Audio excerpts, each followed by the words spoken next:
یہ ہے کہ دجالیت کسے کہتے ہیں؟ دیکھیے، اللہ نے گویا کہ انسان کو یہ دو آنکھیں دی تھیں، دو علم دیے تھے۔ ایک علم پوٹینشلی تو ودیت کر دیا آدم کے اندر، لیکن اس کے حصول کا اپریٹس جو ہے نسل آدم میں رکھ دیا۔ آنکھ سے دیکھو، کان سے سنو، دماغ سے سوچو، چلو۔ دی بال واز سیٹ رولنگ، اب وہ گیند جو ہے وہ لڑکا دی گئی، چلتی جائے چلتی جائے چلتی جائے چلتی جائے۔ ایک علم یہ تھا۔ دوسرا علم فَإِمَّا يَأْتِيَنَّكُم مِّنِّي هُدًى، ہر سٹیج پر تمہارا یہ علم تو ابھی سٹیج بائی سٹیج چلے گا، ہر سٹیج پر ہم تمہیں ہدایت بھیجتے رہیں گے۔ ہدایت سے مراد کیا؟ یہ کرو، یہ نہ کرو، do this, don't do this. اسی میں تمہاری خیر ہے، اسی میں بھلائی ہے، لیکن تم جانتے نہیں، تم سمجھ نہیں سکتے، تمہیں ابھی فہم نہیں ہے۔ بچے کو آپ کہتے ہیں بھائی یہ مت کرو، آپ یہ نہیں سمجھا سکتے کہ کیوں نہ کرو۔ وہ بچہ ابھی کیا سمجھے گا کیوں نہ کرو؟ ہاں، بڑا ہو کر جو ہے اس کی سمجھ میں آ جائے گا کہ واقعی بات صحیح کہی گئی تھی، مجھے یہ نہیں کرنا چاہیے تھا۔ تو ابتدا میں جو احکام آئے ہیں وہ صرف احکام، حکمت ابھی نہیں دی گئی تھی، پھر رفتہ رفتہ حکمت دی گئی۔ تورات میں صرف احکام ہے، حکمت ہے ہی نہیں۔ انجیل میں صرف حکمت ہے، احکام ہے ہی نہیں۔ قرآن میں آ کر حکمت اور احکام جمع ہو گئے، کتاب اور والحکمہ، یہ دونوں کے دونوں آ گئے۔ لیکن انسان نے جب ایک آنکھ کر لی بند، یہ ہوا ہے پوسٹ رینائسنس یورپ۔ یورپ میں جو انتہائی تاریکی چھائی ہوئی تھی، نہ سائنس کا علم پڑھنے کی اجازت تھی، نہ فلسفہ کا علم پڑھنے کی اجازت تھی۔ پوپ کا اقتدار، بدترین ملوکیت، دو طرح کا اقتدار، ایک بادشاہی اور ایک پوپائی، پوپ کا۔ اور نہ سائنس پڑھ سکتے ہو، سائنس کی کتاب بھی کسی کے گھر سے نکل آئی تو زندہ جلا دیا جائے گا، فلسفے کی کتاب کسی گھر سے نکل آئی تو زندہ جلا دیا جائے۔ حالانکہ سائنس اور فلسفہ دونوں کا آغاز اس سے بہت پہلے ہو چکا تھا یونان میں اور انڈیا میں۔ یہ دو جو ہے اصل میں ancient centres of science and فلسفی بوتھ۔ لیکن یہ کہ یہ جو دور تھا میڈیول ایجز جن کو کہتے ہیں یورپ میں، ڈارک ایجز انہیں کہتے ہیں، یہ ہمارے تاریخ ادوار ہیں تاریخ کے، سائنس اور فلسفہ دونوں کی تعلیم جو ہے بند۔ اب جب کہ ہسپانیہ کی یونیورسٹیوں سے، اسپین کے اندر یہ یونیورسٹیاں تھیں، قرطبہ کی، غرناطہ کی، تولیتلا کی، یہاں آئے جرمنی سے لوگ، اٹلی سے لوگ، فرانس سے لوگ، اور یہاں سے علم حاصل کر کے گئے۔ ان کی آنکھیں کھولی، آنکھیں کھول کر جا کر انہوں نے اپنے ملکوں کے اندر تحریکیں شروع کی، احیاء العلوم، رینائسنس، ریفارمیشن، مذہب کے اندر اصلاح۔ اس کے نتیجے میں یہ علم شروع ہوا وہاں اب دوبارہ، لیکن مذہب کے خلاف شدید نفرت پیدا ہو چکی تھی پوپ کے طرز عمل کی وجہ سے۔ انہوں نے ہمیں روکے رکھا، سائنس پڑھنے سے روکے رکھا، انہوں نے ہمیں فلسفہ نہیں پڑھنے دیا۔ اس کی وجہ سے جو رد عمل تھا دشمنی کا، تو مذہب سے بالکل انہوں نے آنکھ بند کر لی، مذہب کو دفع کرو، صرف سائنس پڑھو۔ اب نتیجہ کیا نکلا؟ ایک آنکھ بند اور ایک آنکھ چوپٹ کھل گئی۔ یہی تو زمانہ ہے کہ جس میں سائنس کی ساری ہی ایکسپلوژن ہوا ہے، زوردار دھماکے ہوئے، کہاں سے کہاں انسان پہنچ گیا۔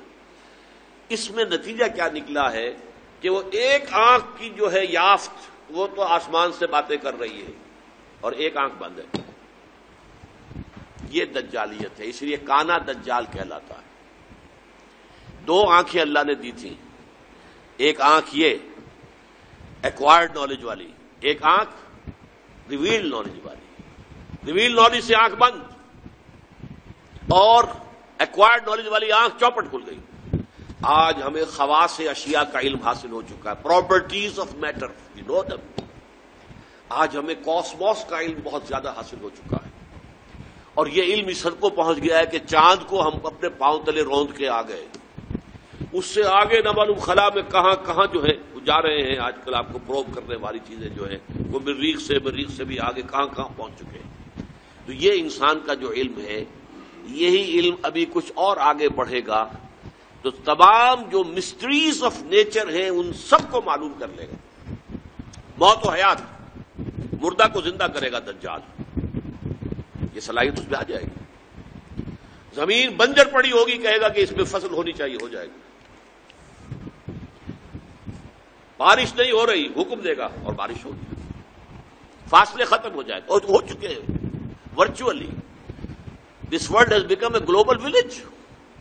یہ دجالیت ٹیکنالوجی کی وجہ سے اور فزیکل سائنسز کی ترقی کی وجہ سے یہ دجالیت جو ہے اب اس مقام تک پہنچنے میں تھوڑی سی کسر رہ گئی ہے. یہ ٹوٹا ہوا تارا مہ کامل نہ بن جائے، لیکن یہ مہ کامل اگر یہ اس وحی کی رہنمائی سے مستغنی رہے گا، اگر انہوں نے اپنی آنکھ بند رکھے گا تو یہ دجال بن جائے گا، دجال اکبر. اور یہی در حقیقت اس دور کی سب سے بڑی ٹریجڈی ہے، اس دور کا سب سے بڑا المیہ ہے. ہمارا کام کیا ہے؟ دونوں علوم کا حصول. اچھا، مذہبی لوگ اس دوسرے علم کو سمجھتے ہیں کہ یہ سیکولر دنیاوی علم ہے. نہیں، یہ بھی علم ہے.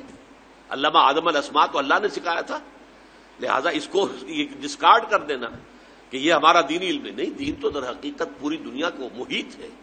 لہذا یہ جو علم ہے اس کو ہم کہتے ہیں، اس کو بڑا پیارا نام دیا ہے ڈاکٹر رفیع الدین مرحوم و مغفور نے، کہ this universe is the work of God and Quran is the word of God. کتنا فرق ہے؟ ورک، ورڈ کے اور ڈی کا فرق ہے. This universe is the work of God, اور اس کی ورکنگ کون چلا رہا ہے؟ اس کو اللہ چلا رہا ہے. یدبر الامر من السماء الى الارض، ہی از دی مدبر. لہذا this science is understanding the work of God and Quran is the word of God. ان دونوں کے اندر کوئی تضاد ممکن نہیں ہے. کسی انسان کے بھی قول و فعل میں تضاد ہو تو آپ کہتے ہیں بڑا گھٹیا آدمی ہے، کہتا کچھ اور ہے کرتا کچھ اور. کیسے ممکن ہے کہ اللہ کے قول اور اللہ کے فعل میں کوئی تضاد ہو؟ یہ ہمارے عقل کا فہم تھا کہ ہم نہیں سمجھتے تھے. ہمارا ابھی اللہ کے ورک کا علم اتنا کم تھا، ہم سمجھتے تھے آسمان شاید بس 2-4 میل کے فاصلے پر کوئی چھت ہے جیسے چھت ہوا کرتی ہے، یہی تصور ہوگا انسان کا. آج سے 1000 سال پہلے اور کیا سمجھا ہوگا اس نے کہ ہاں یہ کہاں ہے؟ اس حوالے سے نوٹ کیجئے. تو یہ ہمارے فہم کی کمی تھی. ابھی ورک آف گاڈ کا علم بہت کم تھا، آج ورک آف گاڈ کا علم بہت ہو گیا ہے. اور تسخیر کائنات جس کو اللہ تعالیٰ پوٹینشلی اول دن سے ہمارے لیے مسخر کر چکا. سخر لکم ما فی السماوات و ما فی الارض جميعا منہ، تمہارے لیے مسخر کر دیا ہے اللہ نے جو کچھ آسمانوں میں جو کچھ زمین میں، کل کا کل پوٹینشلی تو مسخر کیا ہوا ہے. یہ تو وہ جو پوٹینشل علم دیا گیا تھا علم الاسماء، جیسے اس کی ایکسفولیشن کے اندر وقت لگا ہے، اسی طرح اس تسخیر کائنات کی جو ہے اس کی تکمیل میں وقت لگ رہا ہے. لیکن یہ کہ یہ جب اپنے اس عروج کو پہنچے گی، اور چونکہ اس نے وحی سے اپنا رخ موڑ لیا، وحی کی سورس سے اپنے آپ کو محروم کر لیا، تو اسی کا نام دجالیت ہوگا. دین کی بات پھیلانا صدقہ جاریہ ہے. ثواب کی نیت سے ویڈیو کو شیئر ضرور کیجیے. جزاک اللہ.